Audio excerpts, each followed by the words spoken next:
Hello friends, welcome back to my YouTube channel. कल हम लोगों ने लीलन से रिलेटेड जितने भी टॉपिक एग्जाम में बनते हैं उसको कंप्लीट किया था। आज हम लोग नेक्स्ट टॉपिक देखेंगे वूलन, यानी कि ऊन। ऊन कैसा रेशा है? ऊन एक प्राकृतिक रेशा है। यह प्राणीज या जानवर रेशा के नाम से भी जाना जाता है। इसे हम प्रोटीनिक रेशा के नाम से भी जानते हैं। प्राचीन समय में इसका जो मौलिक रूप है वो क्या है? ये एक जंगली रेशा के रूप में माना जाता है, क्योंकि लोग पहले जंगलों में ही रहते थे और शिकार करते थे। तो शिकार के लिए वो लोग जब भेड़ों को मारते थे तो उनसे जो जो भी रोए प्राप्त होते थे उसको अपना आवरण बनाते थे, यानी कि शरीर को ढकने के लिए वस्त्र बनाते थे। तो इस प्रकार से हम देखते हैं कि वो लोग धीरे धीरे इसका विकास किए और उसके जो रोएदार परत होती थी उसको निकाल करके उससे रेशे का निर्माण किए और रेशों से वस्त्र का निर्माण किए। तो सबसे पहले जो इसका उद्गम स्थान माना जाता है वो इंग्लैंड को माना जाता है। इसका जो ऊन का जो उद्गम स्थान है वो इंग्लैंड को माना जाता है। और सबसे सर्वश्रेष्ठ ऊन जो है वो मेरिनो जाति की भेड़ से प्राप्त होता है और यह यूरोप में 13वीं शताब्दी में ही शुरू हो गया था। ऐसा माना जाता है कि स्पेन में इसको तैयार किया जाता था। मेरिनो जाति की जो भेड़ थी यह ऊन निकाल करके और उससे सूत का निर्माण स्पेन में किया जाता था। भारत में बने ऊन व वस्त्र और कंबल, यानी जो भारत में जो बने हुए ऊन है और उससे वस्त्र और कंबल है वो पूरे मतलब विश्व में लोकप्रिय हैं। कश्मीर का पश्मीना शॉल सर्वश्रेष्ठ माना जाता है। महाभारत में भी इन शाल और दुशालों का वर्णन मिलता है और मुगल बादशाह इन शालों को उपहार के स्वरूप भेंट करता था। पहले प्राचीन समय में जो मुगल बादशाह होते थे वो इन शालों को क्या करते थे? उपहार के स्वरूप में भेंट करते थे। आज भी लोग भेंट के स्वरूप में शॉल को देते हैं। भारत में निर्मित पश्मीना, नमदा, गामा, गर्म चादरें, कोट, सहतूरन आदि आज भी विश्व भर में प्रसिद्ध हैं। भारत में जो निर्मित है कश्मीरी पश्मीना, नमदा, गामा, गर्म चादरें, कोट, सहतूरन आदि विश्व भर में आज भी प्रसिद्ध है। ऊन का उत्पादन, आज के समय में ऊन का उत्पादन कहाँ कहाँ हो रहा है इस चीज़ को भी हम लोग देखेंगे।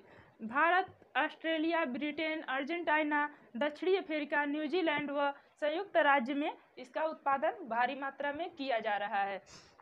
ऊन का जो उत्पादन क्षेत्र है वो भारत, ऑस्ट्रेलिया, ब्रिटेन, अर्जेंटीना, दक्षिणी अफ्रीका और न्यूजीलैंड, संयुक्त राज्य, इन सब में किया जा रहा है। हम लोग देखेंगे ऊन प्राप्ति के साधन। वैसे तो ऊन भेड़ों की खाल से अधिकतर पाया जाता है, लेकिन इसके अलावा अन्य जानवरों जैसे हिरन, खरगोश, बकरी इत्यादि से भी हम लोग ऊनी रेशों को प्राप्त करते हैं।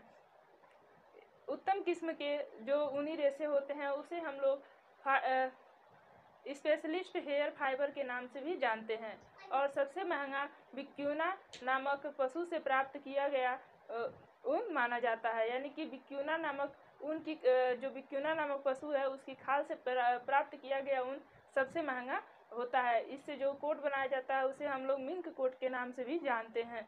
इस तरह से हम लोग देखते हैं कि जो विक्यूना है वो सबसे प्रसिद्ध और उत्तम किस्म का माना जाता है। तो हम लोग संक्षेप में थोड़ा थोड़ा सबके बारे में देखेंगे कि किस किस पशुओं से हमें अच्छे किस्म के ऊनी वस्त्र प्राप्त करते हैं, यानी कि ऊनी वस्त्र बनाए जाते हैं। तो इसमें हम लोग सबसे पहले कश्मीरी बकरी को देखेंगे। कश्मीरी बकरी, यह बकरी विश्व के उत्तरी पश्चिमी भाग व चीन में पाई जाती है। इस बकरी से प्राप्त ऊन की जो परतें होती हैं वो 2 लेयर में होती हैं। ऊपर की परत जो होती है वो खुरदुरी और सख्त मानी जाती है।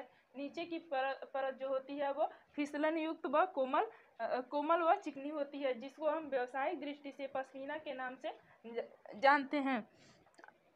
सेकेंड है हमारा अंगोरा बकरी। अंगोरा बकरी कई शताब्दी पूर्व टर्की में पाया जाता था। अब इसका जो किस्म है वो संयुक्त राज्य अमेरिका और अफ्रीका में भी पाया जाता है। इसके जो बाल होते हैं उसको हम लोग मोहरों के नाम से बुलाते हैं और यह कोमल, लंबे, चमकदार व फिसलन युक्त होते हैं। इसके जो रेशे होते हैं अंगोरा बकरी के वो कोमल, मुलायम एवं फिसलन युक्त होते हैं। अंगोरा बकरी, अंगोरा खरगोश, अंगोरा खरगोश का भी कोमल व रेशम युक्त रेशा होता है, मतलब कि रेशम की भांति ही चमकदार होता है अंगोरा खरगोश का ऊन। और यह सफ़ेद उज्ज्वल रंग का होता है। इससे जो तैयार किया गया सूत होता है उससे स्वेटर और बच्चों के वस्त्र। अल्पाका, अल्पाका जो होता है वो छोटे कद का जानवर होता है। इससे जो प्राप्त ऊन होता है वो 12 इंच लंबा होता है। इसका प्रयोग पायल बुनाई से निर्मित वस्त्रों में किया जाता है। नेक्स्ट है हमारा लामा। लामा जो होता है इस जानवर से जो प्राप्त ऊन होता है वो भारी व घना होता है। जो लामा पशु है उसका जो ऊन होता है वो काफ़ी मात्रा में भारी व घना होता है, यानी कि बहुत सारा ऊन इसमें होता है। इसका जो रंग होता है वो धुंधला पीलापन लिए हुए होता है। ऊपरी तह जो होता है इसका भारी और घना होता है। नीचे अंदर का जो तंतु होता है इसका कोमल व रेशम की भांति मुलायम होता है। नेक्स्ट है हमारा ऊँट। ऊँट जो है इससे जो प्राप्त होता है ऊन वो काफ़ी सुंदर, कोमल व चमकीला होता है। ऊँट की गर्दन और पेट के भागों से उत्तम किस्म के रेशे ऊन प्राप्त किए जाते हैं और जो अन्य शेष भाग होता है उससे हम घटिया किस्म के रेशे प्राप्त करते हैं, जिसका प्रयोग हम लोग कालीन और दरी के निर्माण में करते हैं। मंगोलिया, चीन व उत्तर पश्चिमी भाग में ऊँट इस प्रकार के ऊँट प्राप्त किए जाते हैं। हमारा बिक्यूना। बिक्यूना भी ऊँट का ही एक प्रजाति है और इससे प्राप्त तंतु सूक्ष्म, कोमल एवं चमकदार होते हैं। इसका जो रंग होता है हल्का भूरा होता है और इसके बाल से बनाया गया कोट मिंक कोट के नाम से जाना जाता है, जो विश्व में सबसे महंगा कोट होता है। ऊन प्राप्ति के स्रोत एवं उद्गम स्थान। अल्पाका पेरू में पाया जाता है। ऊँट एशिया उत्तरी पश्चिमी भाग, साइबेरिया, मंगोलिया में पाया जाता है। मेरिनो इंग्लैंड और स्पेन में। कश्मीरी बकरी उत्तरी पश्चिमी भाग चीन में। अंगोरा बकरी टर्की, कैलिफोर्निया, अमेरिका व अफ्रीका में पाया जाता है। लामा दक्षिणी अफ्रीका में पाया जाता है। हम लोग देखेंगे ऊनी रेशों का वर्गीकरण। प्रायः सभी प्रकार के रेशे भेड़ों से ही हम प्राप्त करते हैं, बस कुछ हिस्सा हम लोग अन्य पशुओं से प्राप्त करते हैं। इस प्रकार से हम लोग देखते हैं कि भेड़ों के किस अवस्था में कौन से प्रकार का ऊन निकाला जाता है और किस किस श्रेणी का ऊन हम लोग प्राप्त करते हैं। तो सबसे पहले हम लोग मेमने का ऊन देखते हैं। मेमना जो होता है वो भेड़ का ही बच्चा होता है। जब इसकी उम्र 6 से 9 माह की हो जाती है तो इसमें से ऊन निकाला जाता है। यह ऊन जो होता है वो सर्वोत्तम प्रकार का माना जाता है, किंतु अपरिपक्व अवस्था में निकाला जाने के कारण इसमें मजबूती की कमी पाई जाती है, यानी कि मजबूती का अभाव होता है। अगला है हमारा होंगेट ऊन।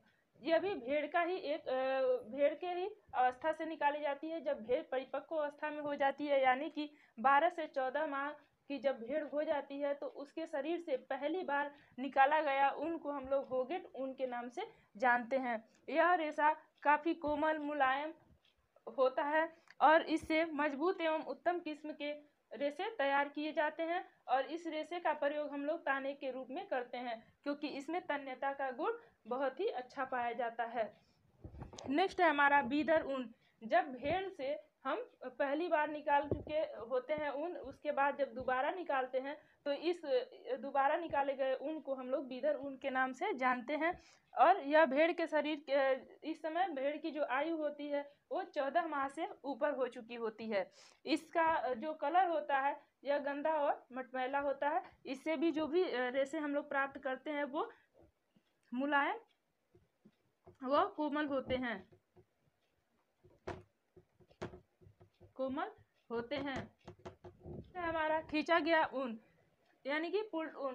जब भेड़ों का पालन पोषण केवल मार करके खाने के लिए किया जाता है तो उस पर रासायनिक पदार्थों को लगाकर उनके शरीर से जो बाल खींचे जाते हैं उसे हम पुल्ड ऊन के नाम से जानते हैं। इस प्रकार से खींचा गया जो ऊन होता है वो निम्नतम श्रेणी का होता है और यह रासायनिक प्रयोग होने के कारण इसका जो रेशा होता है वो काफ़ी कमजोर एवं निर्बल होता है।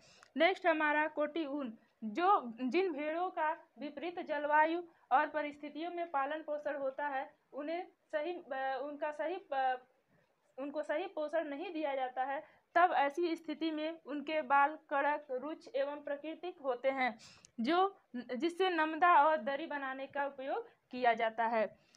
नेक्स्ट है हमारा मृत ऊन। अपने आप या आकस्मिक दुर्घटना हो जाने पर उनके मृत शरीर से निकाला गया ऊन मृत ऊन कहलाता है। यह निम्न श्रेणी का होता है। नेक्स्ट है हमारा टेगलॉक ऊन। यह भी निम्नतम श्रेणी का ऊन होता है। जो टूटा फूटा और भद्रंग होता है। इससे भी दरी व कालीन ही बनाने के लिए उपयोग में लाया जाता है। नेक्स्ट हमारा कारपेट ऊन। कारपेट ऊन भी निम्नतम श्रेणी का ही ऊन माना जाता है। इससे भी दरी व अन्य घटिया वस्त्र बनाने के लिए हम उपयोग में लाते हैं। अगर वीडियो अच्छी लगे तो ज़्यादा से ज़्यादा लोगों को शेयर कीजिए, जिससे कि सबको हेल्प मिल सके। लाइक कीजिए, सब्सक्राइब कीजिए। Thank you.